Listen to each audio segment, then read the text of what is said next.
बहुत बहुत स्वागत है आप सभी का आपके अपने चैनल प्रिंस लर्निंग सेंटर में। और आज की इस वीडियो में हम बात करने वाले हैं बीए फोर्थ सेमेस्टर जियोग्राफी के वेरी इंपॉर्टेंट क्वेश्चन की, जो कि 26 मई को डॉक्टर राम मनोहर लोहिया यूनिवर्सिटी में बीए फोर्थ सेमेस्टर के जियोग्राफी का पेपर लगा हुआ है।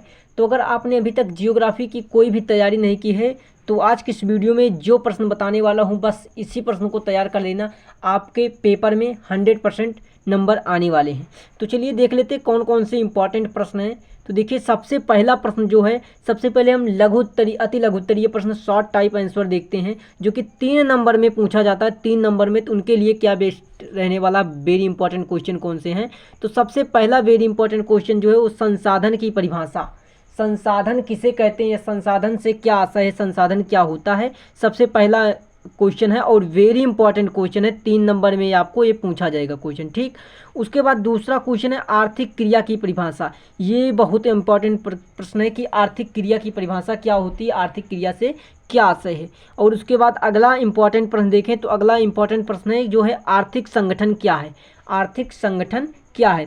तो संसाधन की परिभाषा, आर्थिक क्रिया और की परिभाषा और आर्थिक संगठन, ये तीनों प्रश्न क्या हैं, वेरी वेरी इंपॉर्टेंट प्रश्न है, वेरी वेरी इंपॉर्टेंट प्रश्न है, ठीक। उसके बाद अगला है कृषि भूमि का उपयोग की समस्याएं। कृषि भूमि ये 3 नंबर में पूछ सकता है कि कृषि भूमि क्या होती है, कृषि भूमि क्या होती हैं, वेरी इंपॉर्टेंट प्रश्न है। लेकिन कृषि भूमि का उपयोग क्या होती है, उनके समस्याएं क्या होती हैं, इसको भी आप इंपॉर्टेंट कह सकते हैं कि कृषि भूमि की समस्याएं, उपयोग की समस्याएं।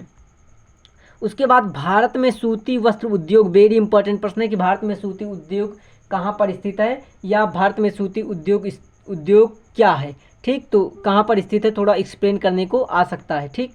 उसके बाद पनामा शहर मार्ग की विशेषताएं बताइए। पनामा शहर मार्ग की विशेषताएं क्या क्या, कौन कौन सी विशेषताएं हैं, इंपॉर्टेंट क्वेश्चन है पनामा शहर, ठीक। पनामा शहर क्या है, ठीक। उसके बाद आर्थिक भूदृश्य की संकल्पना, आर्थिक भूदृश्य की संकल्पना से आपका क्या आशय है, स्पष्ट कीजिए। 3 नंबर में ये भी प्रश्न पूछा जा सकता है, इंपॉर्टेंट प्रश्न है, कई बार एग्जाम में ये प्रश्न पूछा जा चुका है।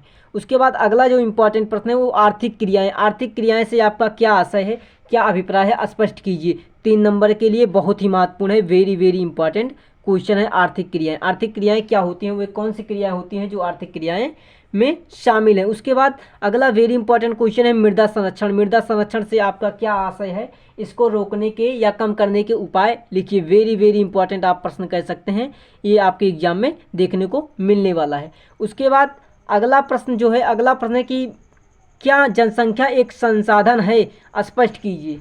क्या जनसंख्या जो है एक संसाधन है, स्पष्ट कीजिए। वेरी इंपॉर्टेंट प्रश्न कह सकते हैं, वेरी इंपॉर्टेंट प्रश्न कह सकते हैं, कई बार एग्जाम में ये प्रश्न पूछा गया है, तो ये प्रश्न बहुत ही इंपॉर्टेंट है। उसके बाद समुद्री मार्ग से आपका क्या आशय है, समुद्री मार्ग किसे कहते हैं, इसका क्या आशय है, उल्लेख कीजिए, स्पष्ट कीजिए। इंपॉर्टेंट प्रश्न है, कई बार एग्जाम में पूछा जा चुका है प्रश्न। ये जितने सारे प्रश्न मैं आपको बता रहा हूँ, ये सारे प्रश्न हर किसी न किसी वर्ष पूछे गए हैं, सभी प्रश्न पूछे ही गए हैं और बहुत ही महत्वपूर्ण प्रश्न है। तो इन सभी प्रश्नों को तैयार कर लेना है बस आपको, और कुछ एक्स्ट्रा नहीं तैयार करना है, ठीक। स्वेज नहर का महत्व क्या है, स्वेज नहर क्या है, स्वेज नहर क्या है, स्वेज नहर का महत्व, इंपॉर्टेंट क्वेश्चन है, इंपॉर्टेंट क्वेश्चन है, ठीक। उसके बाद आइसोडपान, अगला इंपॉर्टेंट क्वेश्चन है जो है आइसोडपान क्या है, आइसोडपान से क्या आशय है, ठीक। उसके बाद ओपेक का व्यापारिक महत्व, ओपेक क्या है, ये 3 नंबर में पूछा जा सकता है। ओपेक क्या है, इसके महत्व को स्पष्ट कीजिए। जब इस प्रकार प्रश्न पूछेगा तो ये 6 नंबर में पूछ लेगा कि ओपेक क्या है, इसके महत्व को स्पष्ट कीजिए, तो 6 नंबर में पूछेगा। लेकिन वहीं पर अगर ओपेक का महत्व पूछता है या केवल ओपेक पूछता है तो आपको 3 नंबर में ये पूछेगा। तो इंपॉर्टेंट प्रश्न है, कई बार एग्जाम में ये प्रश्न पूछा जा चुका है, ठीक। उसके बाद अगला वेरी इंपॉर्टेंट प्रश्न है भूमंडलीयकरण। भूमंडलीयकरण से आपका क्या आशय है, भूमंडलीयकरण क्या होता है, ये वेरी इंपॉर्टेंट प्रश्न है, क्या वेरी वेरी इंपॉर्टेंट प्रश्न आप कह सकते हैं इसको, भूमंडलीयकरण से आपका क्या आशय है, ठीक। उसके बाद अगला है कि आर्थिक भूगोल का उपगम क्या है, आर्थिक भूगोल का उपगम क्या है, इंपॉर्टेंट क्वेश्चन है, तैयार कर लेना है आपको, ठीक। उसके बाद संसाधन के प्रकार, तो देखिए संसाधन क्या होता है, संसाधन क्या है, सबसे वेरी इंपॉर्टेंट क्वेश्चन है, संसाधन क्या है, इसके कितने प्रकार हैं स्पष्ट कीजिए। वेरी इंपॉर्टेंट प्रश्न है, क्या वेरी इंपॉर्टेंट प्रश्न है। संसाधन क्या है, इसके प्रकारों को स्पष्ट कीजिए। उसके बाद अगला इंपॉर्टेंट प्रश्न आता है कि सदाबहार वनों के वितरण एवं आर्थिक उपयोगों का वर्णन कीजिए। सदाबहार के वनों का वितरण कैसा है एवं उसके आर्थिक उपयोगों का वर्णन करना है। इंपॉर्टेंट प्रश्न कह सकते हैं, कई बार एग्जाम में आ चुका है। सदाबहार वन से आपका क्या है, इस प्रकार प्रश्न पूछा जा चुका है। ठीक, उसके बाद अगला प्रश्न है कि डी व्हिटलसी के अनुसार विश्व के कृषि प्रदेशों के नाम बताइए। तो व्हिटलसी के अनुसार विश्व के कृषि प्रदेशों के नाम बताना है, कभी कभी एग्जाम में आ जाता है।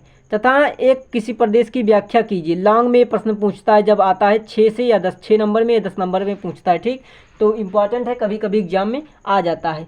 उसके बाद अगला वेरी वेरी इंपॉर्टेंट प्रश्न है कि लॉन्ग के लिए प्रश्न है। लॉन्ग में प्रश्न पूछा जाता है, कई बार पूछा गया। वेरी वेरी इंपॉर्टेंट प्रश्न है, क्या है, वेरी इंपॉर्टेंट प्रश्न है। व्यापार में वैश्वीकरण के महत्व को समझाइए। व्यापार में वैश्वीकरण का क्या महत्व है। और 3 नंबर में प्रश्न पूछता है, तो वैश्वीकरण से आप क्या समझते हैं, क्या वैश्वीकरण से आप क्या समझते हैं, वैश्वीकरण क्या होता है, ये 3 नंबर में पूछता है। लेकिन अगर इस प्रकार आपसे प्रश्न पूछता है कि वैश्वीकरण का महत्व बताइए या व्यापार में वैश्वीकरण की क्या भूमिका है, क्या योगदान है, तो आपको ये लॉन्ग में पूछेगा। लॉन्ग में वेरी इंपॉर्टेंट प्रश्न है, तैयार जरूर कर लेना। ठीक, उसके बाद अगला इंपॉर्टेंट प्रश्न है कि उद्योगों के स्थानीयकरण के लिए प्रमुख भौगोलिक कारक की व्याख्या कीजिए। लॉन्ग में ये सारे जितने क्वेश्चन आ रहे हैं अब, ये सारे लॉन्ग क्वेश्चन हैं, सभी इंपॉर्टेंट क्वेश्चन है। क्या है, ये इंपॉर्टेंट क्वेश्चन है। ठीक, तैयार जरूर करना है। उसके बाद अगला वेरी इंपॉर्टेंट प्रश्न की बात करें, अगला वेरी इंपॉर्टेंट लॉन्ग के लिए विश्व व्यापार पर विश्व व्यापार संगठन के प्रभाव की व्याख्या कीजिए। तो जो विश्व व्यापार है उसका विश्व व्यापार संगठन के क्या क्या प्रभाव हैं उसको स्पष्ट करना। वेरी वेरी इंपॉर्टेंट प्रश्न आप कह सकते हैं कि वेरी वेरी इंपॉर्टेंट प्रश्न। वहीं अगर यहीं में से 3 नंबर का एक प्रश्न पूछा जाता है कि विश्व व्यापार संगठन क्या है, विश्व व्यापार संगठन क्या है, स्पष्ट कीजिए। 3 नंबर में यह प्रश्न पूछ लेता है कि विश्व व्यापार संगठन क्या है, इससे क्या आशय है। उसके बाद अगला प्रश्न जो है, अगला है ट्रांस साइबेरियन रेलवे के महत्व का वर्णन कीजिए। ट्रांस साइबेरियन रेलवे के महत्व का वर्णन कीजिए। इंपॉर्टेंट प्रश्न है, कई बार एग्जाम में प्रश्न पूछा जा चुका है। ठीक, अगला प्रश्न है संसाधनों का अर्थ क्या है। संसाधनों का अर्थ संकल्पना तथा वर्गीकरण प्रस्तुत कीजिए। संसाधनों का अर्थ क्या है, उसकी संकल्पना तथा उसका वर्गीकरण। इंपॉर्टेंट कह सकते हैं, कई बार एग्जाम में आ चुका है, आने की संभावना है। ठीक, उसके बाद अगला प्रश्न है कि वान ब्यूथेन क्या है। वान ब्यूथेन के कृषि भूमि उपयोग मॉडल का उदाहरण सहित व्याख्या कीजिए। लॉन्ग में कभी कभी प्रश्न आ जाता है ये, तो इसको भी आपको पढ़ लेना है। उसके बाद अगला इंपॉर्टेंट प्रश्न है कि उद्योगों की अवस्थापना के कारकों का उदाहरण सहित वर्णन कीजिए। उद्योगों की अवस्थापना के कारकों का उदाहरण सहित आपको वर्णन करना है। इंपॉर्टेंट प्रश्न है, कई बार एग्जाम में आ चुका है प्रश्न है। ठीक, उसके बाद अगला है वेरी इंपॉर्टेंट प्रश्न है। वेरी इंपॉर्टेंट प्रश्न है, विश्व को कृषि प्रदेशों में विभाजन के आधारों की व्याख्या कीजिए। विश्व को कृषि देशों में विभाजन के आधारों पर व्याख्या करना है। इंपॉर्टेंट प्रश्न है, आपको तैयार जरूर कर लेना है, आपके एग्जाम में आने की इसकी 99% संभावना है। ठीक, उसके बाद अगला प्रश्न है कि आर्थिक भूगोल क्या है। आर्थिक भूगोल की आधारभूत संकल्पनाओं की सूचीबद्ध कीजिए तथा उनमें से किसी एक का विस्तार से वर्णन कीजिए। किसी एक का आपको विस्तार से वर्णन भी करना है, तो इस प्रश्न को भी आपको तैयार जरूर करना है। उसके बाद एक वेरी इंपॉर्टेंट प्रश्न है कि संयुक्त राज्य अमेरिका अथवा जापान में लौह इस्पात उद्योग स्थानीयकरण के कारकों एवं विकास का उल्लेख उत्पादन के साथ कीजिए। लॉन्ग क्वेश्चन है, 10-10.5 नंबर में पूछा जाता है, कई बार प्रश्न में पूछा जा चुका है ये प्रश्न। इंपॉर्टेंट प्रश्न है, तो 10.5 नंबर में आपके प्रश्न आ सकता है। उसके बाद एक वेरी इंपॉर्टेंट बात करें लॉन्ग का, इस वीडियो का सबसे वेरी इंपॉर्टेंट प्रश्न जो है, अल्फ्रेड वेबर के औद्योगिक स्थानीयकरण का सिद्धांत को स्पष्ट कीजिए। लॉन्ग क्वेश्चन का सबसे वेरी इंपॉर्टेंट प्रश्न अगर कोई है तो ये है। वेरी वेरी इंपॉर्टेंट प्रश्न है, 10.5 नंबर में ये प्रश्न आता है। कितने में आता है, 10.5 नंबर में आता है। और लॉन्ग का सबसे वेरी इंपॉर्टेंट प्रश्न आज की इस वीडियो का यही है कि अल्फ्रेड वेबर के औद्योगिक स्थानीयकरण का सिद्धांत स्पष्ट कीजिए। तो आज की इस वीडियो में हमने बहुत सारे इंपॉर्टेंट प्रश्न देखे। अगर आप इन प्रश्नों को तैयार कर लेते हो तो आपका पेपर बहुत ही अच्छा जाएगा। और कुछ एक्स्ट्रा अगर आप नहीं तैयार कर पाते हैं तो कोई बात नहीं, लेकिन इतने सारे प्रश्न आप ज़रूर तैयार कर लेना। तो वीडियो को ज़्यादा से ज़्यादा लोगों तक शेयर कीजिएगा, अपने दोस्त मित्रों तक शेयर कीजिएगा। मिलते हैं ऐसे नए वीडियो में, तब तक के लिए आप सभी को थैंक यू।